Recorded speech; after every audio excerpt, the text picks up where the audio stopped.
azan. Apalah guna lomba azan? Mungkin orang berpikir, Bapak Ibu jangan lupa, sekarang banyak anak-anak tak bisa azan. Kenapa? Bapaknya tak tahu azan. Waktu ngazankan dia pun tak ingat bapaknya entah apa yang mau diucapkan. Tak tahu azan. Pergilah musafir sampai ke tengah jalan, masuk ke dalam masjid. Masjid itu, masjid di tempat kita ini kalau di tengah jalan itu masjid terserah namanya. Yang mau jadi imam terserahlah, yang mau jadi muazin terserahlah, siapa yang mau majulah, terserah. Tak ada yang bisa azan. Azan tak pakai lagu, mana bisa. Alhamdulillah dibuat lomba azan. Itu baru nambah azan. Ini bukan nambah. Tak paham dia mana nyambah, mana teknis. Imam sebelum sholat ngasih peringatan, luruskan shaf, sawus sufuf, fa inna taswiyatas sufuf min tamamis shalah. Itu bukan nambah sholat, dia nyuruh luruskan shaf. Luruskan shaf, matikan HP. Dia nyuruh supaya jangan sampai bunyi. Saya sholat di masjid, Allahu Akbar, HP-nya bunyi. Kalau HP-nya bunyi salatullah salamullah enggak apa-apa. Keong racun. Rusak salat orang semuanya. Di Dumai selalu datang subuh. Kadang subuh Sabtu beliau datang nginap di Hotel Premier. Itu subuh Sabtu ikut pengajian, subuh Ahad ikut pengajian. Dia imam, pejabat, tapi saya tak boleh sebut nama, menjaga kode etik jurnalistik. Dia kalau jadi imam, luruskan shaf, simpan batu cincin. Loh, kenapa Bapak buat begitu? Saya bilang, itu nambah-nambah. Banyak orang tak khusyuk solatnya gara-gara batu nih Pak Ustaz. At-tahiyatul mubarakatuh salawatu. Cantik betul batu. Allah Subhanahu wa taala, ini bukan menambah ibadah. Ini namanya attention, mulahazah, perhatian supaya menjaga ibadah. Samalah nanti ini nanti mau tarawih. Ini bulan Rajab, Sya'ban, Ramadan. Di Ramadan pun banyak umat Islam dituduh nambah-nambah ibadah. Mana pula nambah? Habis tarawih 8 rakaat, di sini 20 rakaat. Habis itu witir. Itu ibu-ibu di belakang kan enggak ngitung. Ibu-ibu jarang ngitung di belakang. Dia ikut aja sholat. Bagaimana dia tahu merubah niatnya dari witir dari tarawih ke witir? Datang ngasih tahu Bilal di sini pakai lagu. Sallu salatal witri salasa raka'atin asabakumullah. Kan cantik bunyinya. Sallu salatal witri, salatlah kamu salat witir, salasa raka'atin, 3 rakaat, asabakumullah, semoga kamu dapat pahala balasan dari Allah. Tak boleh itu nambah-nambah ibadah. Bukan menambah, dia ngasih tahu supaya orang belakang perhatian. Nanti bagi yang masjid Bapak Ibu dilarang mengucapkan itu, perhatikan gimana cara ngasih taunya. Kalau gitu tidak boleh. Saya mau tengok gimana dia ngasih tahu makmum pindah gigi dari gigi tarawih ke gigi witir. Ternyata ngasih tahu, nih imam nih mau sholat,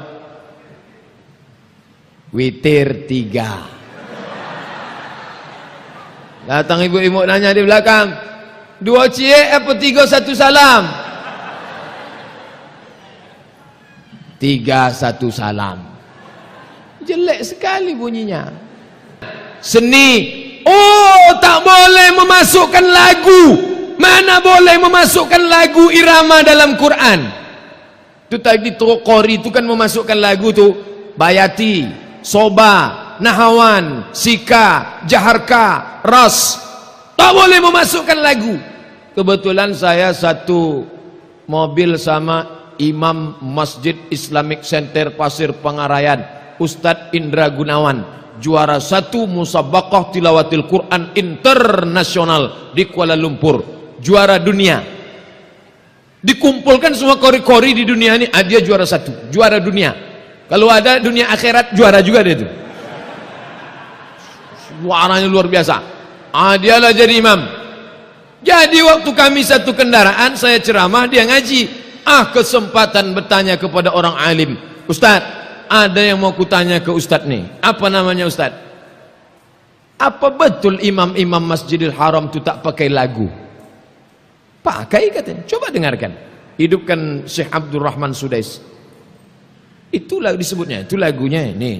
Ini lagunya ini. Syekh Surib ini lagunya ini. Kenapa kata orang itu tak berlagu?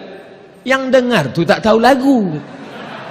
Oh, patutlah ada lagu. Karena kalau tak berlagu sama sekali, dia tak ada irama. Bismillahirrahmanirrahim. Alhamdulillahirabbil alamin. Arrahmanirrahim. Maliki yaumiddin.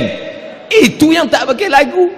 Kalau Bismillahirrahmanirrahim. Alhamdulillahirabbil alamin. Ar-Rahmanir-Rahim Maliki Yaumiddin. Itu ada lagunya. Yang tak boleh tu azan juga begitu, lomba azan. Saya tak mengikuti kemarin. Dimasukkannya lagu.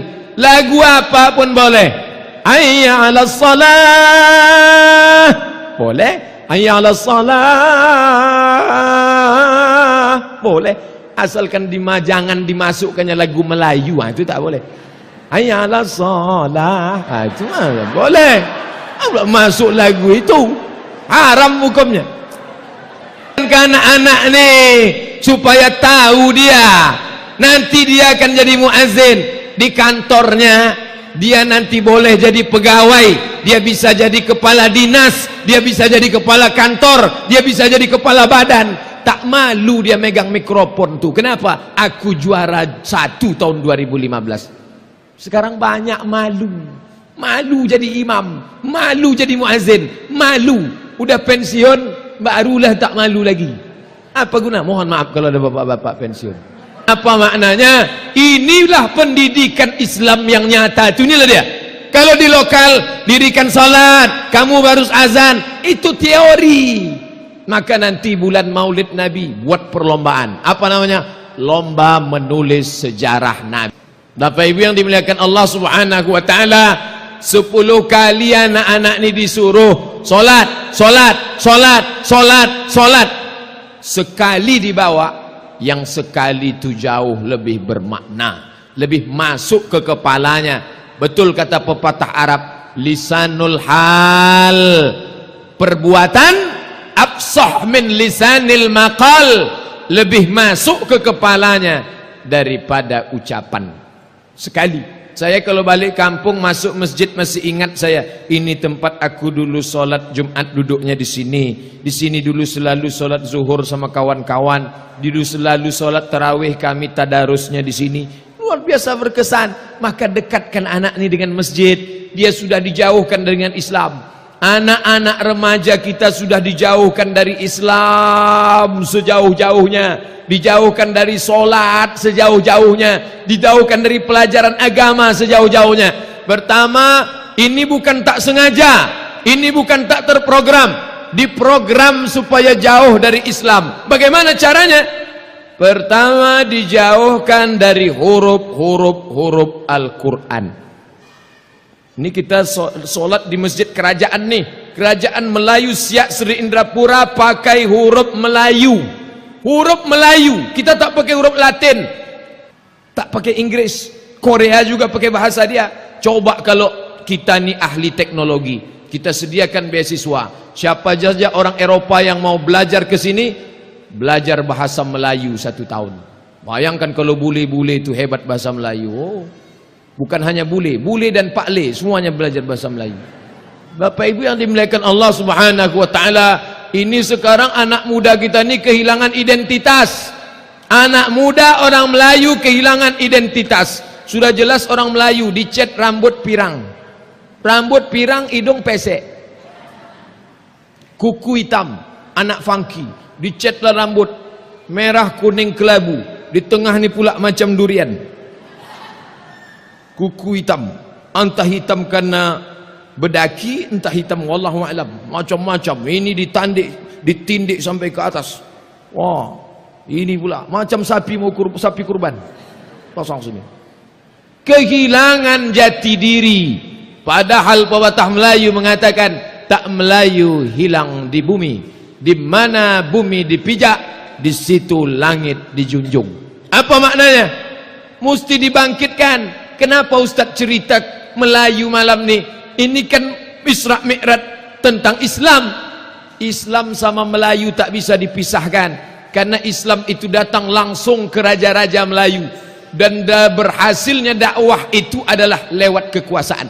Ketika raja itu masuk Islam, maka sampai ke Perdana Menteri hulu balang tentara rakyatnya langsung Islam. Dakwah paling berhasil adalah dakwah di negeri-negeri Melayu. Kenapa? Langsung rajanya itu masuk Islam. Sultan Syarif Qasim. Syarif itu bukan nama, itu gelar. Syarif itu mustilah keturunan cucu cicit dari Hasan, cucu cicit dari Husain. Kalau keturunan Hasan gelarnya Sayyid, kalau keturunan Husain gelarnya Syarif. Sultan Syarif Qasim. Loh, kok bisa orang Melayu keturunan Arab? Ternyata salah satu dari anak Sultan Melayu menikah dengan cucu cicit keturunan Husain, maka lahirlah Islam digabungkan dengan Melayu. Makanya kalau ada orang mengaku Melayu tapi tak Islam, itu diragukan kemelayuannya dan tak jelas Islamnya. Islam Melayu, Melayu tanpa Islam hilang me-nya, tinggal layunya. Minangkabau tanpa Islam hilang Minangnya, tinggal kabaunya. Itu kata Buya Hamka.